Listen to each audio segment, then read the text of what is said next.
नमस्कार, जैसी पत्रिका एक बार फिर चुनाव चर्चा के साथ हाजिर हो गई है।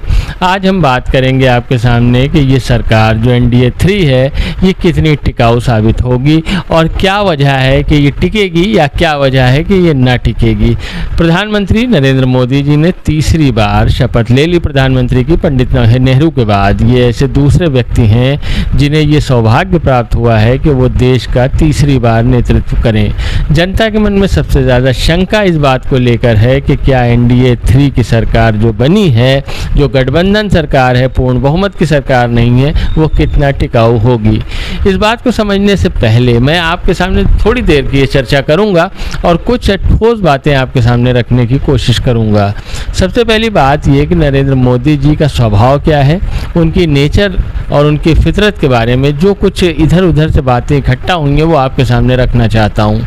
नीलांजन मुखोपाध्याय एक नाम जो एक वरिष्ठ पत्रकार हैं जिन्होंने कई किताबें लिखी हैं। उन्होंने नरेंद्र मोदी जी की जीवनी भी लिखी है, आत्मकथा पर काम भी किया है। किताब का नाम है Narendra Modi the man the times. बड़ी मशहूर किताब है और काफ़ी प्रचार भी इसका हुआ था और काफ़ी बिकी भी थी। उसमें उन्होंने नरेंद्र मोदी जी के बारे में कुछ ख़ास बातें लिखी हैं जिसको आपके सामने मैं बयान करने जा रहा हूँ। सबसे पहले नीलांजन मुखोपाध्याय जी ने लिखा कि नरेंद्र मोदी जी बचपन से ऐसे थे कि जब उन्हें शौक़ था कि वो थिएटर्स में काम करते थे, जो नाटक होते थे, जो ड्रामे होते थे उसमें वो पार्टिसिपेट करते थे। लेकिन उनका स्वभाव ये था कि अगर उन्हें मुख्य रोल यानी लीड रोल नहीं मिलता था तो वो ड्रामा छोड़ देते थे, उसमें काम नहीं करते थे। वो चाहे रामलीला रही हो या कोई अन्य ड्रामा, अगर उन्हें लीड रोल नहीं मिलता था तो उसे नहीं करते थे। तो आप समझ सकते हैं प्रधानमंत्री मोदी का नेचर क्या है कि अगर उन्हें आगे आगे रहना नहीं नसीब होगा तो उनका मन लगता नहीं है वो काम करने में। सरकार जिस तरह से 2 बार उन्होंने चलाई, पूर्ण बहुमत की सरकार थी, किसी के सहयोग की ज़रूरत नहीं थी। उन्होंने अपनी स्टाइल से जाहिर भी किया कि वो जो चाहते हैं करते हैं। लेकिन इस बार सूरत हाल दूसरी है। अगर नीलांजन मुखोपाध्याय की इस बात को सामने रख कर देखा जाए कि अगर उन्हें लीड रोल नहीं मिलता था तो वो छोड़ देते थे, तो यहाँ पर भी सरकार के स्थायित्व पर सवाल खड़ा होता है। दूसरी बात, नीलांजन मुखोपाध्याय जी लिखते हैं कि मोदी जी एक बार घूमने पहाड़ों पर गए थे, तो वहाँ से जब वो लौट आए तब भी अक्सर कहा करते थे कि मुझे अब भी महसूस होता है कि जैसे मैं पहाड़ों पर हूँ। मुझे अंदर से ऐसी फीलिंग आती है कि मुझे पहाड़ बुला रहे हैं, पहाड़ों के बीच हूँ, वैसा ही माहौल है। और इस तरह की बातें वो करते थे, यानी कोई डिफरेंट टाइप की बातें वो करते रहे हैं शुरू से। एक बार उन्होंने जब गुजरात के वो मुख्यमंत्री थे तो उन्होंने कहा कि मैंने सिंगल विंडो सिस्टम स्थापित कर दिया है अपनी सरकार में, यानी इधर उधर लोगों को किसी विभाग में जाने की और चक्कर लगाने की ज़रूरत नहीं है, जिससे जो काम हो सीधा मुख्यमंत्री के पास आए और काम करवाए। ये बात आप समझ सकते हैं कि मैं क्यों बता रहा हूँ कि उन्हें इधर उधर चक्कर काटना पसंद नहीं था जनता का, कि वो एक जगह आए। सिंगल विंडो सिस्टम उन्होंने कहा था, मैंने कायम कर दिया। हालांकि और जो मंत्री थे जिनके पास अन्य विभाग थे उन्हें ये बात अच्छी भी नहीं लगी थी। उसके बाद एक और किस्सा दिलचस्प है, आपके सामने रख दूँ कि एक बार प्रधानमंत्री मोदी जी ने कहा कि मुझे लगता है कि कृषि इकाइयों के लिए, किसानों को सस्ती बिजली देने के लिए एक ग्रिड ऐसी स्थापित करनी चाहिए कि जो सिर्फ कृषि कार्यों के लिए उससे पैदा हुई बिजली सप्लाई की जाए और दूसरी इकाई एक ग्रिड बनाई जाए जो औद्योगिक इकाइयों को बिजली सप्लाई करे। इससे किसानों को मिलने वाली बिजली सस्ती हो जाएगी।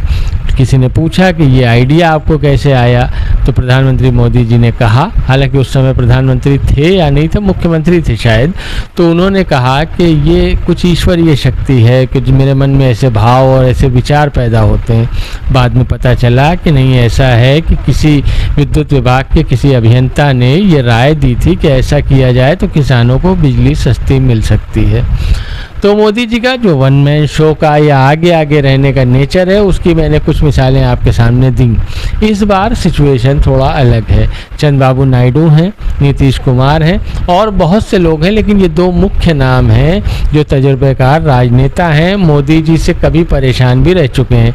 एक बात और याद आ गई कि चंद्रबाबू नायडू जी 2022 के आसपास उनके ऊपर एक किताब लिखी एक विदेशी पत्रकार ने, उसमें नरेंद्र मोदी जी के बारे में अपने कड़वे अनुभवों को साझा किया चंद्रबाबू नायडू ने। और उन्होंने बताया कि नरेंद्र मोदी जी का ये नेचर है, ये स्वभाव है कि वो स्टेट गवर्नमेंट में साझेदारी जब करते हैं, समर्थन लेते हैं या देते हैं, तो छोटे भाई की तरह आते हैं और बड़े भाई की तरह काम करते हैं और बाप बनकर निकल जाते हैं। उनका इशारा इस तरफ था कि पार्टी को तोड़ देते हैं या उस पर कब्जा कर लेते हैं या उसका जो लीडर होता है उसे किनारे कर देते हैं।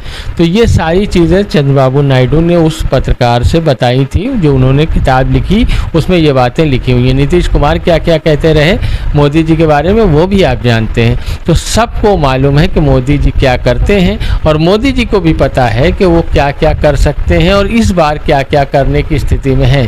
अब सवाल ये लेते हैं कि ये सरकार कितनी टिकाऊ होगी, इस सरकार का दुश्मन कौन है। तो एक बात तो आप समझ लें कि इस सरकार का दुश्मन इंडिया गठबंधन नहीं है, बल्कि प्रधानमंत्री का खुद स्वभाव है, जो उनका अभी तक जो मैंने मिसालें दी उससे जाहिर होता है कि वो किसी के सहयोग लेने और देने में विश्वास नहीं करते।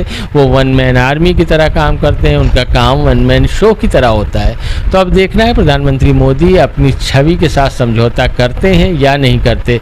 अगर समझौता करेंगे तो सरकार चल सकती है, लेकिन अगर उनका जैसा कि नेचर रहा है कि मुख्य रोल उन्हें नहीं मिलेगा, तो यहाँ पर चूंकि बहुत से साझेदार हैं और सबको क्रेडिट देना पड़ेगा किसी काम का। नीतीश कुमार से भी बहुत से वैचारिक मतभेद हैं। उन्होंने, जैसा केसी त्यागी ने भी कहा, नीतीश जी भी कह चुके हैं कि अग्निवीर की समीक्षा की जाएगी, यूसीसी हमें मंजूर नहीं है, जातीय जनगणना पर नीतीश कुमार का पक्ष है कि होनी चाहिए, वो करवा भी चुके हैं। यहाँ पर मोदी जी हैं जिन्होंने बहुत सी बातें कही हैं। NRC पर अमित शाह ने जिस तरह कहा कि 1 इंच भी पीछे नहीं हटेंगे, अब उस पर क्या स्टैंड सरकार लेती है, मोदी जी क्या स्टैंड लेते हैं, ये सब देखने वाली बातें हैं। तो अभी फ़िलहाल भविष्य के गर्भ में ये सारी बातें कि सरकार कितनी टिकेगी, लेकिन आपके सामने अभी तक उपलब्ध जानकारी के अनुसार ये बात तय है कि मोदी जी अगर चाहेंगे तो सरकार चलेगी, लेकिन मोदी जी का स्वभाव अगर बीच में आड़े आता है तो सरकार के लिए ख़तरा होगा। हम अगले वीडियो के साथ जल्द आपके सामने हाजिर होंगे। बहुत शुक्रिया, धन्यवाद।